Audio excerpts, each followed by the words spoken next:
Do Zen Buddhists believe in fate or destiny or how things are meant to happen? Yeah. You know, it's yes.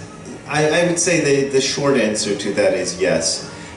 There's the idea of karma. You've probably heard of that. I think everybody's heard of that. And part of karma is not exactly the same as the Western concept of destiny or fate, but it's something similar. So it says that because there is a past, and there were actions that were taken in the past by you and by others, then you are placed in a situation, and that there is a kind of trajectory, you know. And then it gets very sticky if you try to ask about things like free will and stuff like that, because the idea is, this is my interpretation of having, you know, lived around Buddhism for a long time and everything, is that yes, there is free will, but there's not that much. There's just a little bit of free will.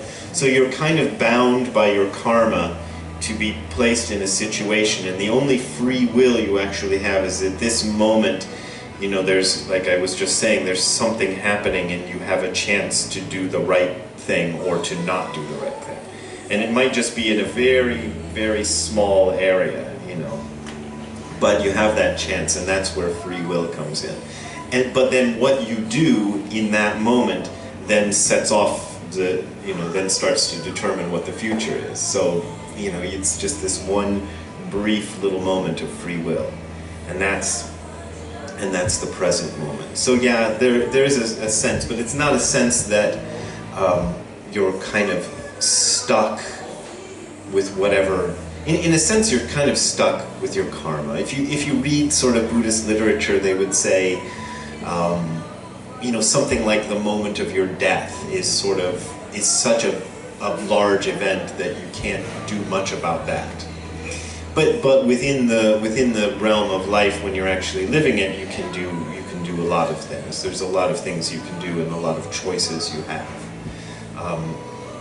But you're still, the sort of ultimate sense is kind of beyond anyone's control. So you just kind of have to go, okay, I guess that's gonna happen. Maybe that should be my next book. It'll be called Okay, That's Gonna Happen. So how do I feel about enlightenment and ending the cycle of reincarnation? Wouldn't that be a kind of purpose or goal? I just want to make sure everybody can hear the question. Yeah, there's an idea in Buddhism of enlightenment, and it comes from the story of Buddha's life, and he's supposedly, the reason he did what he did is because he sat under this tree and he had this moment of awakening, you know, and it is said to be available to everyone. So there's whether, you know, this is a very tricky subject, because when you do a meditation practice, a lot of interesting sort of psychological things can happen. And it's very easy for somebody who does a meditation practice, when these experiences start to happen, to become kind of confused about them, because some of them are kind of, you know, small, and you can kind of go, oh, that was interesting, ha ha ha. But sometimes you'll have an experience which is very spectacular, and you can feel like, I have answered all the questions, you know, I found the answer, you know, I'm Moses coming down from the mountain with the tablets, and I've got the answers. And whether that sort of experience removes you from the cycle of birth and death or not is the kind of question. And actually, if you read Buddhist literature, that question keeps coming up, you know. So the Buddhists themselves, the practitioners themselves, are asking that question a lot. Because part of the mythology says that the Buddha had this experience, and then was, you know, from then on, everything was great, and he never had to worry about anything or you know, whatever again. My own experience from doing this practice for all those years is that, yeah, these experiences happen, and at the moment they're happening, they can seem to be really special. And I would never deny that. But then like everything else in life, the experience happens and it gradually fades into the past. And then you're kind of left going, okay, that happened. Now what am I going to do about it? And to me, the most significant thing is to keep up doing the practice, keep up doing the meditation practice and everything like that. Because it doesn't, my own experience is that there's no kind of awakening experience that immediately solves everything. And even when you read the older stories of the Buddha, actually that is not, they don't make that claim. It sort of became that way later on, but the earlier versions of the story of Buddha's life have him experiencing all kinds of problems after he had his moment of awakening.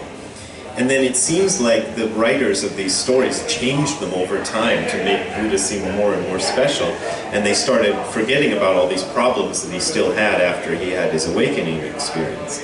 I mean, there was an assassination attempt even, that supposedly happened when one of his students got upset at him and tried to kill him. So he definitely, wasn't free from all problems.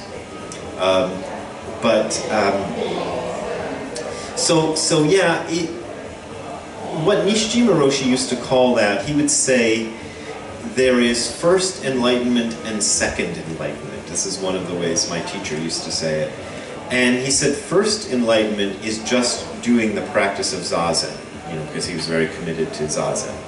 So immediately when you do Zazen, you have an experience of enlightenment, which is, if you've ever done Zazen, this seems weird to say, because when I first did it, I can tell you it didn't feel like I was having an experience of enlightenment, I remember sitting there, I can remember the first time I did it, and one of the things was, I was very excited to do it because I'd heard a little bit about meditation, and I thought, oh good, I'm going to meditate, and these things, great things are going to happen.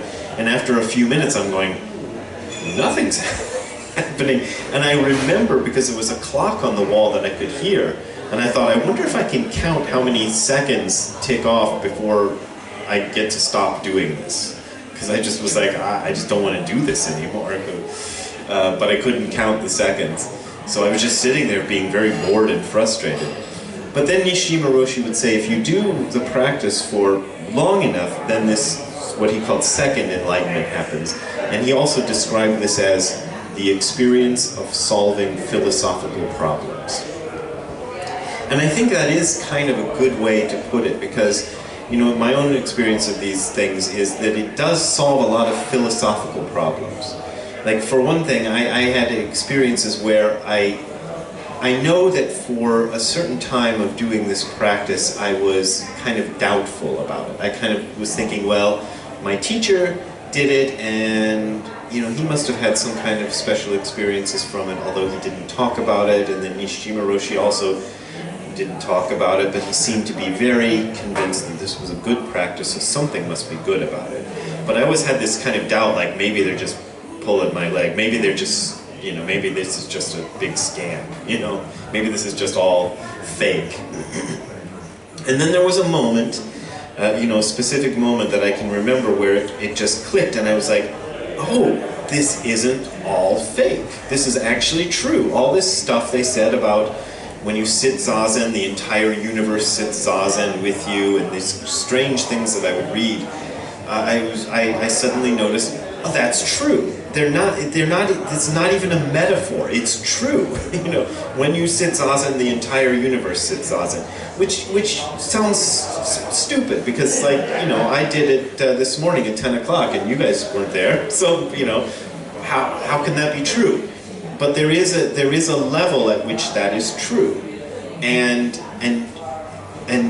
one can kind of see this for oneself, and you can notice it for yourself. And so the philosophical problems are then solved, but then you still got all the other problems. Like the lady who I sat next to on the flight over here was taking up, she had 2 seats. Like, there was me in this seat on the aisle, and there's another seat, and there's an empty seat right next to her. But she's like pushing into my seat the whole time. It really pissed me off. So I still got things like that. 7 or 8 hours on a plane with this woman butt, sticking into me, and I did not want it there. And she could have put her butt in the other seat. Why didn't she do that? So you still have all this sort of ordinary problems, the ordinary sort of life problems, and probably if you're like me, even the doubt that I initially had sometimes arises again. But then I go, no, I don't. I think that doubt is probably mistaken, but it doesn't stop it from coming up, because it's kind of the energy of habit just reasserting itself. So it still comes up. Whether this gets you out of the round of samsara or not, I'll tell you after I die. I'll come back to this place, and I'll do what David Cody did. I'll stand behind you and I'll tell you, but you may not notice. Samsara is? Samsara is the world of life and death. Is the realm of life and death that the Buddhists talk about. That there's always suffering and there's always something unsatisfactory about the realm of life and death. I don't know. Yeah. Or